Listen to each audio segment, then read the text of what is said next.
Assalamualaikum warahmatullahi wabarakatuh. Dalam kesempatan ini saya akan menyampaikan atau mempresentasikan proposal yang saya buat dalam proposal penelitian tindakan kelas dengan mengambil judul upaya meningkatkan perhatian belajar dengan tema berbagai pekerjaan melalui model kooperatif learning mata pelajaran akidah akhlak siswa Madrasah Aliyah Salafiyah Bantarsari Cilacap, disusun oleh Kamaluddin SPDI Wiyata Bakti di Madrasah Aliyah Salafiyah Bantarsari Cilacap. Dalam proposal ini ada kata pengantar. Puji syukur penulis panjatkan kehadirat Allah Subhanahu wa taala karena atas rahmat dan hidayahnya penulis dapat menyelesaikan proposal PTK dengan judul upaya meningkatkan perhatian belajar dengan tema berbagai pekerjaan melalui model cooperative learning. Dalam proposal ini, yang pertama ada pendahuluan. Dalam pendahuluan ada latar belakang. Pada latar belakang disampaikan bahwa pendidikan adalah pelengkap dalam kehidupan yang bersifat wajib untuk anak bangsa. Mengapa dikatakan demikian? Karena pendidikan adalah salah satu pembelajaran yang berpengaruh sangat tinggi terhadap siswa, baik di lingkungan keluarga, sekolah, ataupun masyarakat luas. Berdasarkan peraturan pemerintah nomor 32 tahun 2013 menjelaskan bahwa dalam bentuk kehidupan kecerdasan bangsa diharuskan adanya komite nasional untuk dapat menaikkan mutu serta daya saing bangsa dengan penataan ulang standar kompetensi kelulusan, standar isi, standar proses, dan standar penilaian dan penataan ulang kurikulum. Pendidikan memberikan motivasi untuk minat siswa pada pembelajaran yang baru. Pendidik dituntut untuk memberikan suasana serta kondisi yang baru agar dalam melaksanakan proses pembelajaran dan pendidik mampu mengidentifikasi kendala yang dialami siswa, agar pendidik dapat memberikan bimbingan yang tepat untuk kendala yang dialami tiap-tiap siswa. Berdasarkan data pengamatan observasi yang dilakukan di MA Salafiyah Bantarsari Cilacap, proses kegiatan belajar mengajar dengan mengukur berpikir kritis dalam pembelajaran akidah akhlak masih kurang. Perihal tersebut dilihat dari pertama, pada saat guru menunggu untuk kesempatan siswa dalam mengajukan pertanyaan atau pendapat, hanya ada 1 sampai 3 siswa atau 3 orang yang bertanya mengenai masalah tersebut. Sedangkan siswa yang lainnya tidak ada yang bertanya atau memilih diam saja. Dengan demikian, pada pola berpikir kritis pada tiap masing-masing siswa menjadi peran utama yang wajib ada pada siswa. Dengan kapasitas berpikir siswa dapat memecahkan masalah, bertanggung jawab, bekerja sama, serta berani berargumen, berpendapat, berdebat, dan bertanya. Permasalahan di atas merupakan permasalahan yang harus segera diatasi dalam proses pembelajaran yang aktif. Berdasarkan pemaparan latar belakang, peneliti sangat tertarik untuk melakukan penelitian tentang peranan model cooperative learning untuk menyelesaikan masalah yang terjadi. Maka peneliti menuangkan pada judul upaya meningkatkan perhatian belajar dengan tema berbagai pekerjaan melalui model cooperative learning mata pelajaran akidah akhlak. Yang kedua, ada identifikasi masalah. Dalam identifikasi masalah ini ingin mengajak supaya siswa mempunyai kemampuan berpikir kritis dalam pembelajaran akidah akhlak yang masih rendah. Siswa ketika diberikan pertanyaan masih banyak yang diam saja, siswa belum bisa menghubungkan keterkaitan masalah yang ada pada masyarakat dengan mata pelajaran akidah akhlak yang dipelajari. Yang keempat, memiliki kesulitan untuk melakukan tanya jawab dalam pertanyaan. Yang kelima, siswa masih terbiasa mengobrol. Yang keenam, siswa belum bisa untuk memutuskan. Dan yang ketujuh, kurangnya mencermati dan menafsirkan pada diri siswa. Yang ketiga atau yang C, analisis masalah.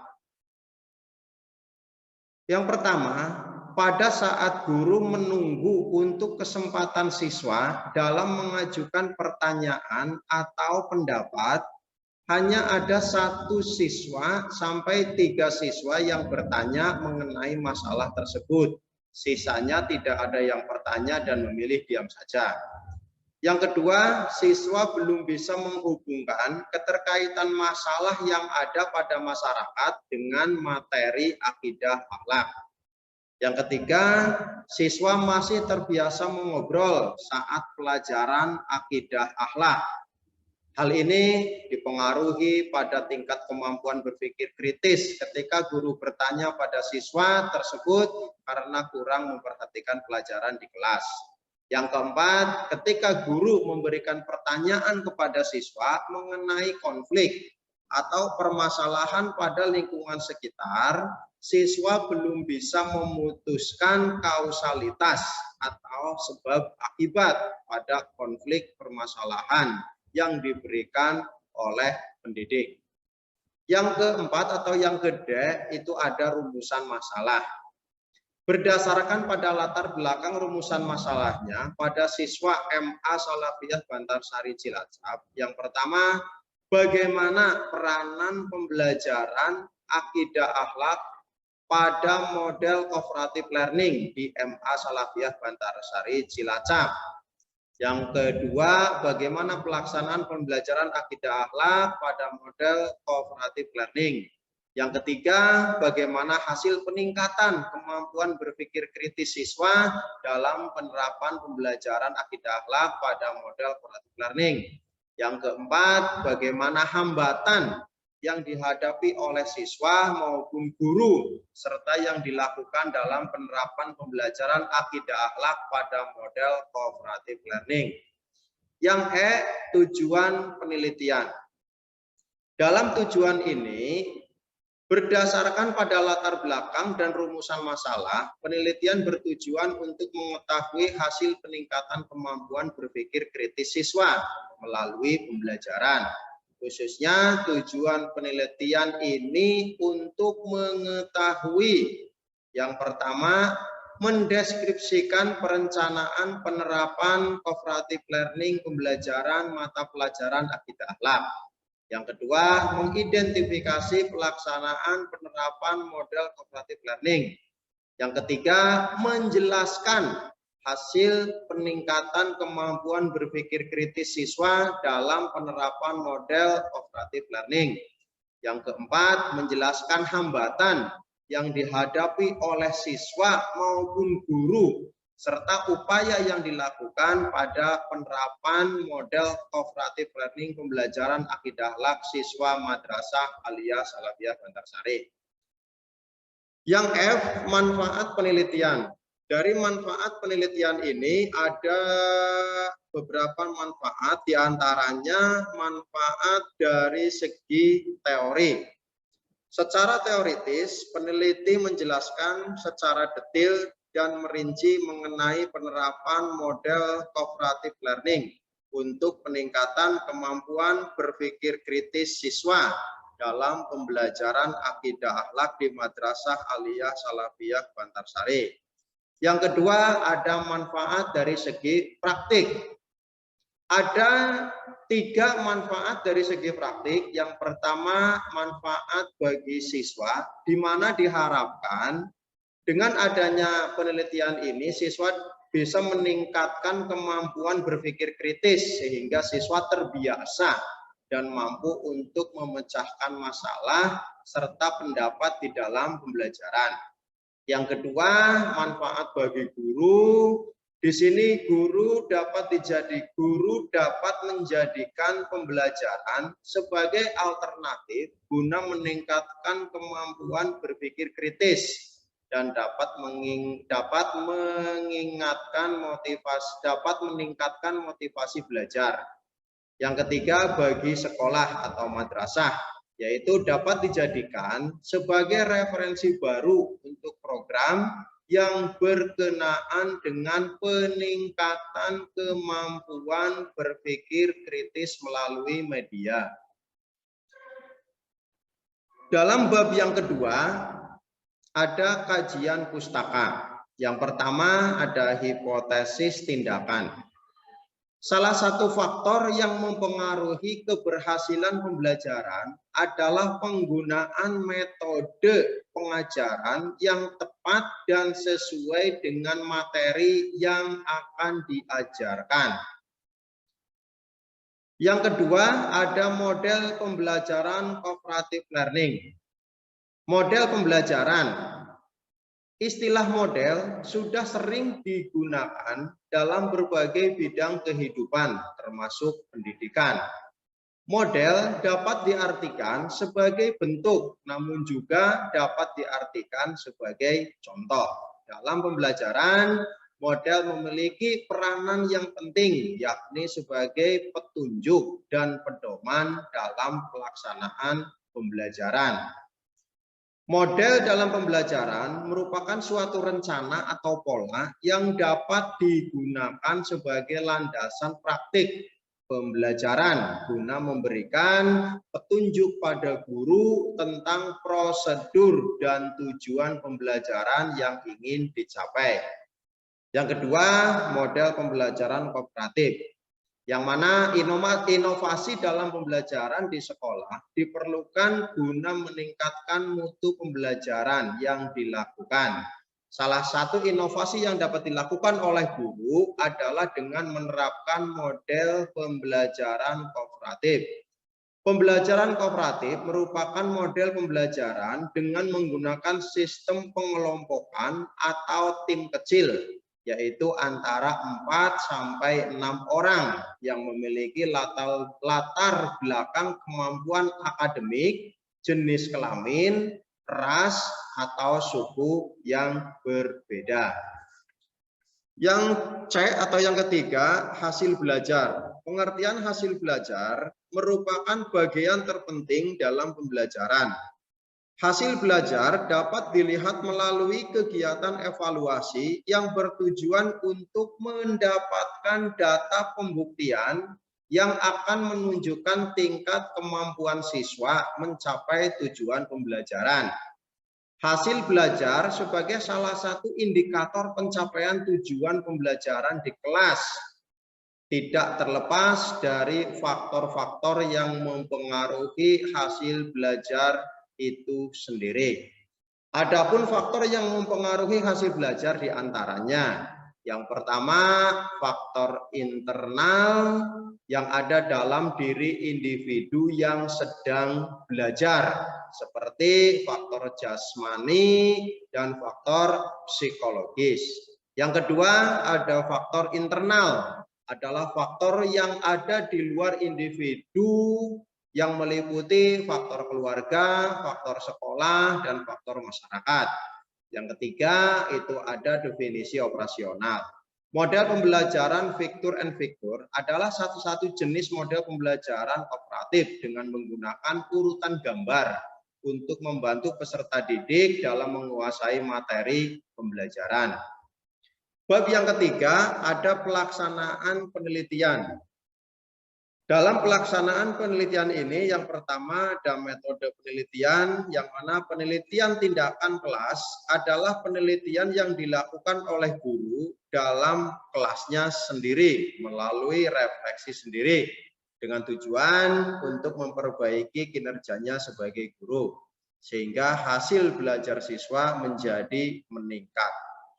PTK memiliki tujuan perbaikan atau peningkatan praktek pembelajaran secara berkesinambungan, meningkatkan kemampuan-kemampuan guru untuk menghadapi masalah aktual pembelajaran di kelas, memperbaiki dan meningkatkan mutu pengajaran atau pembelajaran melalui teknik-teknik pengajaran yang tepat sesuai dengan masalah dan tingkat perkembangan peserta didik. Yang kedua atau yang B, desain penelitian. Dalam PTK ini, penelitian menggunakan prosedur penelitian tindakan kelas yang berbentuk siklus. Penelitian akan dilaksanakan dalam 2 siklus, yang setiap siklusnya terdiri dari 4 tindakan. Desain PTK yang peneliti menggunakan adalah desain model Chemist and MG Target. Yang ketiga, lokasi penelitian. Penelitian ini dilaksanakan di Madrasah Aliyah Salafiyah Bantarsari Cilacap. Selanjutnya, subjek penelitian bahwa yang menjadi subjek penelitian adalah siswa kelas 10 Madrasah Aliyah Salafiyah Bantarsari Cilacap dengan jumlah 33 siswa, terdiri dari 14 laki-laki dan 19 perempuan. Selanjutnya, waktu penelitian. Penelitian ini akan dilaksanakan dalam kurun waktu 3 bulan, mulai bulan September sampai dengan bulan November tahun 2022. Yang terakhir, instrumen pengungkap data. Bahwa instrumen penelitian ini merupakan alat bantu untuk memperoleh data yang diperlukan ketika peneliti sudah menginjak pada langkah pengumpulan informasi di lapangan. Dalam penelitian ini, untuk mendapatkan perbaikan rencana tindakan dalam setiap kegiatan belajar, peneliti menggunakan tes tertulis, lembar observasi, dan wawancara. Tes tertulis adalah prosedur sistematik yang dibuat dalam bentuk tugas-tugas tertulis dan diberikan kepada individu atau kelompok untuk dikerjakan, dijawab, atau direspon. Yang kedua, lembar observasi adalah alat pengumpul data yang digunakan untuk merekam segala peristiwa dan kegiatan yang terjadi dan mengukur aktivitas siswa dan guru pada saat kegiatan belajar berlangsung. Yang keempat, penutup. Dalam penutup ini ada kesimpulan dan saran. Kesimpulannya, penelitian tindakan kelas yang dilaksanakan dengan mengimplementasikan model pembelajaran kooperatif bertujuan untuk meningkatkan aktivitas belajar siswa pada mata pelajaran akidah akhlak. Harapannya dari hasil penelitian menunjukkan adanya peningkatan aktivitas belajar siswa pada tiap indikatornya. Peningkatan aktivitas belajar siswa juga didukung dengan meningkatnya hasil belajar siswa. Selain itu, pemberian penghargaan dalam model pembelajaran ini juga mampu meningkatkan motivasi dan semangat siswa dalam pembelajaran. Yang kedua, saran-saran. Berdasarkan hasil penelitian pada pembelajaran akidah akhlak menggunakan model pembelajaran cooperative learning, meningkatkan aktivitas belajar siswa, maka peneliti memberikan saran untuk meningkatkan yang terkait, antara lain sebagai berikut. Pertama, bagi guru, peneliti ini diharapkan dapat memberikan masukan bagi guru-guru untuk menerapkan model pembelajaran kooperatif sebagai salah satu alternatif model pembelajaran. Karena model pembelajaran ini efektif untuk meningkatkan aktivitas belajar siswa. Yang kedua, bagi siswa diharapkan mampu berperan aktif dalam kegiatan pembelajaran Dengan terlibat aktif dalam pembelajaran tentu akan meningkatkan hasil belajarnya. Selain pada penilaian kognitif, tetapi juga pada penilaian afektif. Dalam penelitian ini, penyusun menggunakan instrumen untuk mengetahui keberhasilan metode ini. Instrumen yang kami buat itu ada instrumen penelitian ini, saya menggunakan instrumen yang pertama pengamatan observasi siswa, yang mana dalam observasi pengamatan ini ada observasi keterlibatan siswa dalam pembelajaran, dan yang kedua observasi pengumpulan dalam aktivitas siswa dalam pembelajaran. Yang ini lembar pengamatan aktivitas siswa dalam keterlibatan siswa dalam pembelajaran, dan yang ini adalah lembar observasi keaktifan siswa atau aktivitas siswa dalam proses pembelajaran. Yang mana di sini ada aktivitas siswa, nanti saya checklist mengambil dari keterangan bahwa siswa tersebut kategori aktif bertanya, berarti checklist di nomor 1, atau kategori aktif menjawab, checklist nomor 2, atau kategori melaksanakan perintah guru atau sering melaksanakan perintah guru, checklist yang ketiga, atau siswa tersebut kategori suka mengobrol sendiri atau suka mengobrol dengan temannya, itu checklist keempat, atau kategori siswa yang cenderung diam saja, itu checklist yang kelima. Ini nanti satu persatu diisi dari siswa nomor 1 sampai dengan siswa nomor 33. Nanti dipresentasikan dari kategori aktivitas siswa ke 1, 2, 3, 4, 5. Terus yang kedua, ada penilaian dalam pemahaman materi belajar. Ini tertuang dalam tes tertulis pemahaman materi pembelajaran, yang mana kami membuat ada 10 nomor dari satu bab untuk memahami keberhasilan pembelajaran efektif atau tidak efektif. Di sini ada 10 nomor yang akan kami berikan kepada siswa untuk dijawab, dan nanti hasil jawabannya akan kami koreksi dan akan saya jadikan nilai, dan nilainya itu nanti dimasukkan di daftar nilai evaluasi pembelajaran. Di sini ada nomor, ada nama siswa sama dengan nama siswa di atas, karena ini adalah siswa-siswa yang melaksanakan tes tertulis tersebut. Terus nanti nilainya kami masukkan ke sini, terus di sini akan kami isi ketuntasan.